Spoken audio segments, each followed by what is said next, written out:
Tai šį kartą galbūt ta tema šiek tiek kitokia, net man pačiam mažiau įprasta, sakykime, mažiau aš su šita tema esu susidūręs, tai yra inžinerinės infrastruktūros vystimas arba plano teritorijos, alokavimas tai infrastruktūrai, ką norima padaryti. Ir čia ko gero galbūt reikėtų paminėti bent jau, ką mes matom su Rail Balticos projektu iš gyvenimo, iš esmės, kad apie 70-75% reikalingo laiko projekto įgyvendinimui, tai yra būtent tiek teritorijos susiplanavimas, tiek projekto parengimas ir likęs laikas apie 30% yra statyboms skirtas periodas, tai tos statybos visada būna tokia kaip vyšnia ant torto iš esmės, nors tas gyvenimas toks ir priešingai, labai turbūt esminis dalykas, kaip pasiklausi, taip įsimiegosi, ir tas visas gudrusis, išmanusis mąstymas, inžinerinis mąstymas, jisai turi būti nuo pat pradžių pačiam aukščiausiam lygiai, siekiant to paties geriausio rezultato vėliau. Tai trumpai galbūt priminsiu, kadangi ne pirmą kartą šitą skaidrę rodau, kad mes Lietuvoje planuojam įrengti per 400 km geležinkelio liniją, kur praktiškai visa teritorija bus naujose teritorijose, kur mums reikia susiprojektuoti teritorijas, iš esmės sumokėti žmonėms kompensacijas, atlikti visas procedūras ir tai tikrai pakankamai sudėtinga veikla. Ir mes lygiai taip pat iš šito bendro skopo planuojam turėti sujungimus su esamais oro uostais tiek Kaune, tiek Vilniuje. Tai aš galbūt antroji daly šiek tiek daugiau detalizuosiu, kokie sprendiniai yra numatyta būtent oro uosto pajungimam ir kodėl tokie sprendiniai yra, nes tikrai tikiu, kad jeigu kažkas yra susipažinęs su tais sprendiniais, gali turėti daug klausimų arba pastebėjimų. Tai judant toliau, tema sudėtinga, tai ta tema turbūt reikėtų pradėti nuo galiojančio reglamento, sakykime, arba įstatyminės bazės, kurioje pakankamai aiškiai yra detalizuota, kas po ko seka. Tai pagrindiniai reikalavimai yra teritorijų planavimai numatyti Lietuvos Respublikos teritorijų planavimo įstatyme. Ir iš esmės tikslas, galima sakyti, teritorijų planavimo arba bendrieji tikslai, tai yra nustatant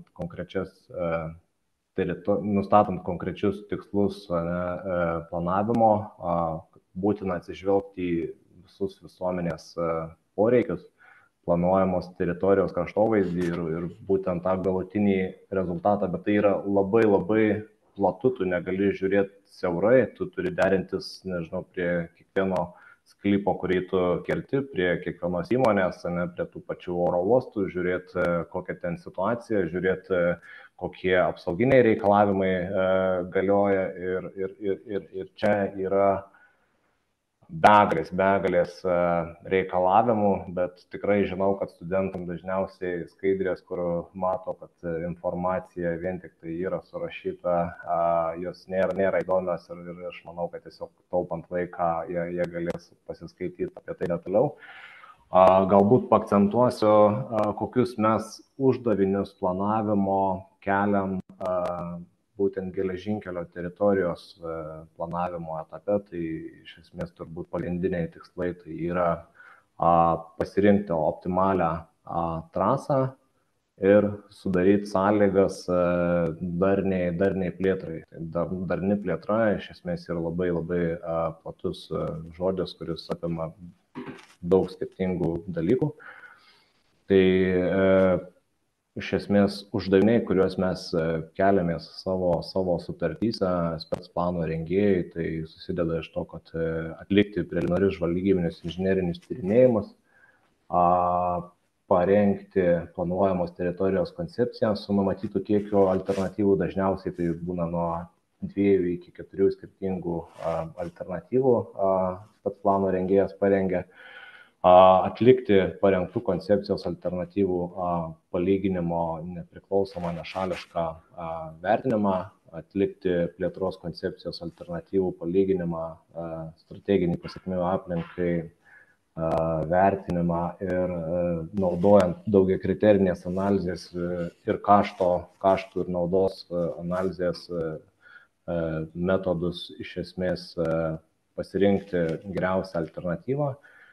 Ir visą tai vainikuoja būtent tas optimalios geležinkelio trasos pasirengimas ir sekantys žingsniai.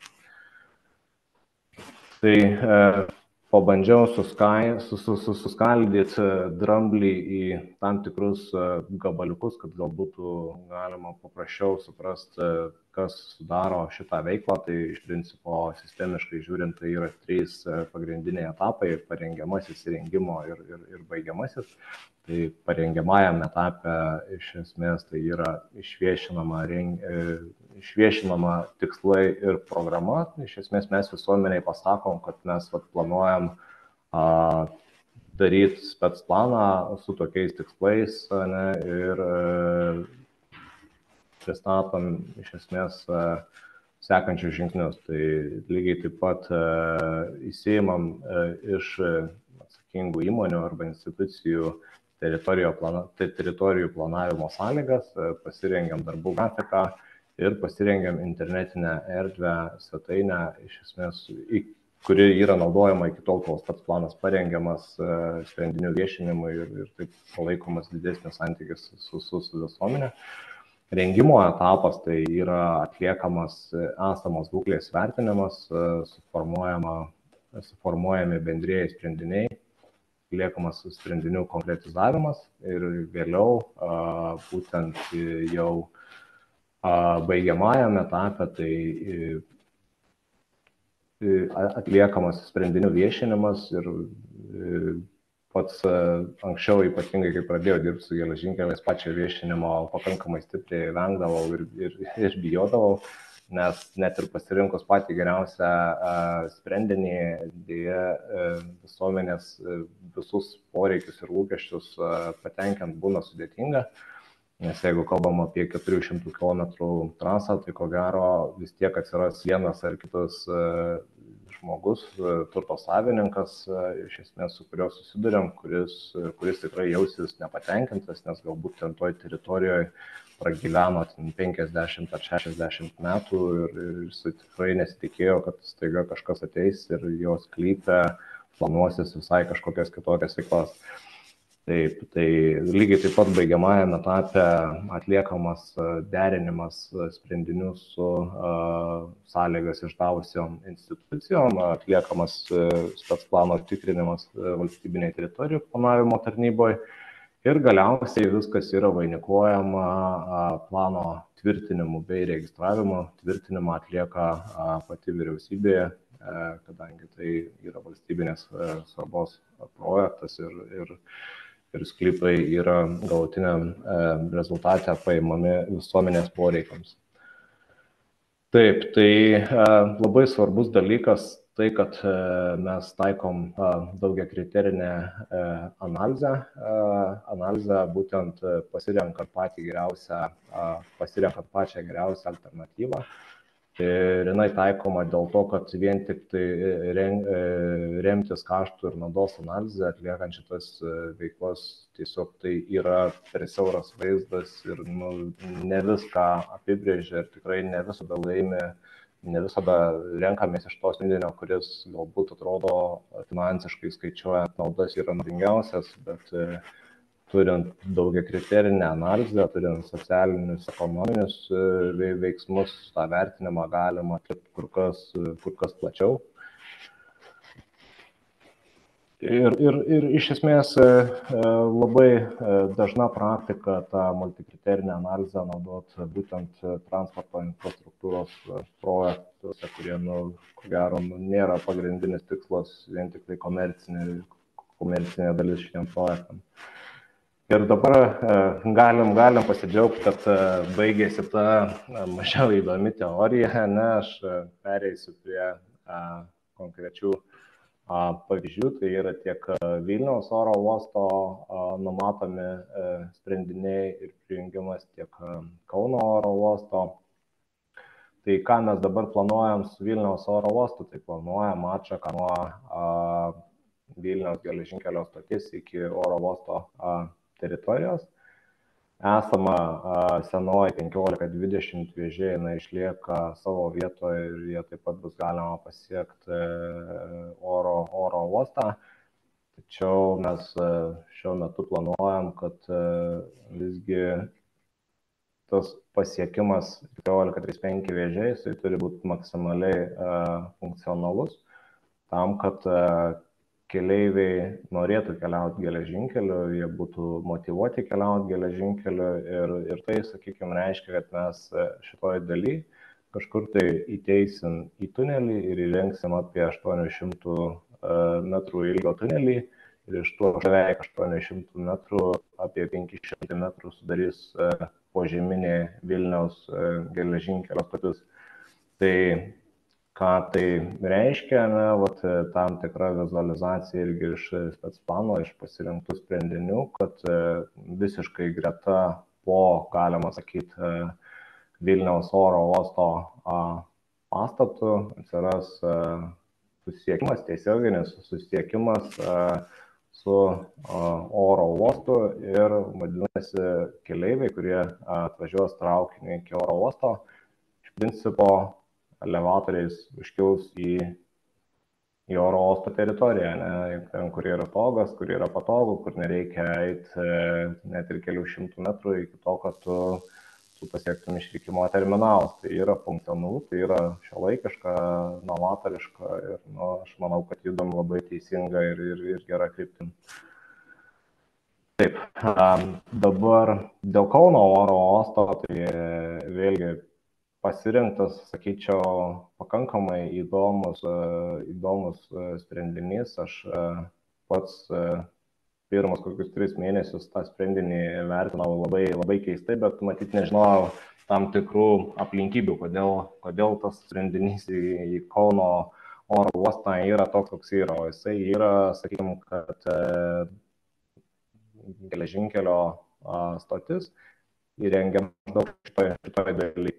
Kai šiuo metu visi atvykimo išvykimo Kauno oro uosto terminalai yra čia. Tai iš karto kyla klausimas, kodėl būtent toks sprendinys, kodėl ten ta trasa neina kažkaip taip ar ten dar kitaip. Tai paaiškinimas pakankamai paprastas. Tai visų pirma, mes, kaip pats plano rengėjas, vertino galimas alternatyvas, tai jisai vertino visų pirma tą privažiavimą, sakykime, prie esamų atvykimo terminalų, bet tai buvo pakankamai didelė įtaka ir nepatogumas važiuojant traukiniais mašinistui, nes praktiškai nėra galimybės atvažiuoti ir pravažiuoti tiesiai.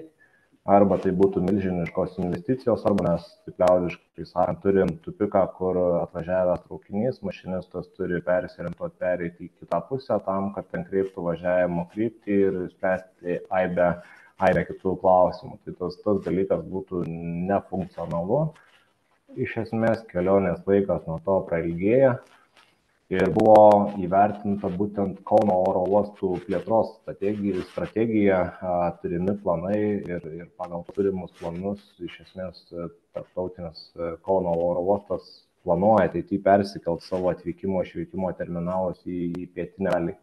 Tai būtent kai tas persikėlimas įvyks su laiku, žiūrint su tam tikrom perspektyvom, tai pasirinktas variantas čia įrengti geležinkelio stotį yra pats geriausias, ko gero, ir racionaliausias kaštų prasme ir pakankamai funkcionalus šitoje vietoje ir jisai leidžia užtikrinti traukiniams praktiškai patekimą tiek nuo Kauno ar nuo Lenkijos pusės be apribojimų, tiek nuo Latvijos pusės, tiek nuo Vilniaus pusės pakankamai patogų susijungimą. Taip, tai ir pabaigai tiesiog keli pavyzdžiai iš pasaulio, iš tų kitų šalių, tai irgi paieškojau, paguglinau, čia yra pavyzdys Šiaulių oro uosto geležinkelio požeminė stotis su praktiškai tiesioginė jungtim su oro uostais, tai ten tikrai pasauliniais standartais tai populiarėja ir tą bandoma daryti visur, kur leidžia infrastruktūrinės galimybės. Toliau yra Londono Stanstedo oro uosto geležinkelio jungtis, principas ir pakankamai panašus, bet aišku, būna ir tų sujungimų geležinkelio sustojimų pakankamai skirtingų, vėlgi čia veikia daug skirtingų aplinkybių, kodėl pasirenkamas vienas arba kitas variantas. Ir Varšuvos Rodomo oro uosto geležinkelio jungtis, kaip matot, geležinkelio kelias yra apačioj, atvykę keleiviai turi užkilti taip sakant, į 2 lygių persidengimą ir vėliau patenka į oro uosto teritoriją. Tai mūsų rekomendacijos, kadangi, Viktorai, kaip supratau, jūs planuojat tam tikrą užduotį duoti studentam šitoj daly apie prijungimą geležinkelių oro uostų, tai ko gero tos rekomendacijos yra pakankamai paprastos, tai yra turėti aiškius tikslus ir užduotis, darbų planas ir etapai, nes šiaip tai yra tikrai sudėtinga užduotis įvertinti visą esamą teritoriją, perspektyvas, ateities planus ir pasirinkti patį geriausią variantą. Taip, tai kaip ir minėjau, labai gerai įsivertinkit vietovę ir keliamus reikalavimus ant tai vietovėje. Labai gerai turėti bent jau kelis pirminius variantus ir rinktis tarptų pirminių variantų, nes čia kaip idėjų lietus būna tam tikros idėjos, kurios iš pat pradžių galbūt atrodo nelabai realios, bet vėliau laikas parodo, kad jos yra pačios geriausios. Vėliau detalizuokit pasirinktą alternatyvą ir sakyčiau, kad tie planavimo veiklos raktiniai žodžiai tai yra būtent darna, poveikis aplinkai, techninės galimybės, investicijos ir vėlesnis funkcionalumas. Tai turbūt tiek nuo manęs.